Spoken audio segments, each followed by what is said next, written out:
कल मैं जिंदगी में पहली बार कोतवाली गई। पहली बार पुलिस कोतवाली को अंदर से देखा। बहुत अजीब लगा।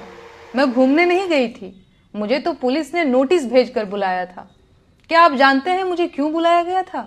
मैंने कोई चोरी नहीं की थी, किसी को गाली नहीं दी थी, मैंने इलेक्टोरल बॉन्ड भी नहीं खरीदा था और नहीं बीफ कंपनियों से चंदा लिया था।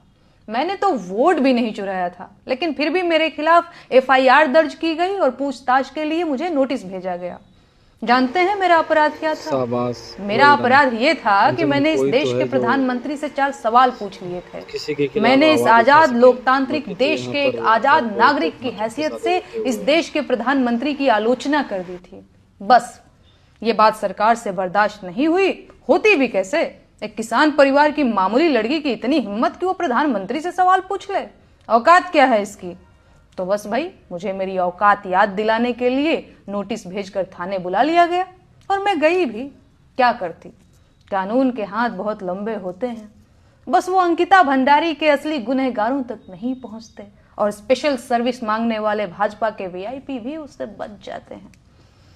कानून के ये लंबे हाथ इंदौर में गंदे पानी से हुई मौतों के जिम्मेदारों तक भी नहीं पहुंचते। पेपर लीक कराने वाले, टूटी सड़कें बनाने वाले, अल्पसंख्यकों के खिलाफ नफरत भड़काने वाले, नकली दवाओं का कारोबार करने वाले, खाने की मिलावटी चीजें बनाकर देश भर में कैंसर फैलाने वाले, रेल दुर्घटनाओं के जिम्मेदार, टूटते पुलों के ठेकेदार, जंगल उजाड़ने वाले, पहाड़ काटने वाले और हवा को जहर बनाने वाले नेता, अधिकारी और कारोबारी कानून के हाथों से बच जाते हैं। लेकिन नेहा सिंह राठौर कानून के मजबूत और लंबे हाथों से नहीं बच सकती, क्योंकि वो प्रधानमंत्री से उनकी जिम्मेदारी पर सवाल पूछ लेती है। नेहा राठौर को बचना भी नहीं चाहिए। उसे ऐसी सजा दी जानी चाहिए कि देश और जमाना देखे। उसे उसके मुंह में जबान होने की भरपूर सजा मिलनी चाहिए। जिन बेटियों की दुश्मन पूरी भाजपा है, नेहा पर उनके लिए आवाज उठाने की सजा भी मुकर्रर की जानी चाहिए। बेरोजगारी के मुद्दे पर बोलना भी क्या छोटा गुनाह है? महंगाई पर गीत गाना क्या वित्त मंत्रालय से बगावत नहीं है? मजदूरों के हक की बात करना क्या लेबर डिपार्टमेंट के काम में हस्तक्षेप नहीं है? और फिर जब सरकार ने देश के कल्याण के लिए अलग अलग विभाग और मंत्री बना रखे हैं, तो मैं क्यों इन मंत्रालयों के मुद्दों पर बोल रही हूं?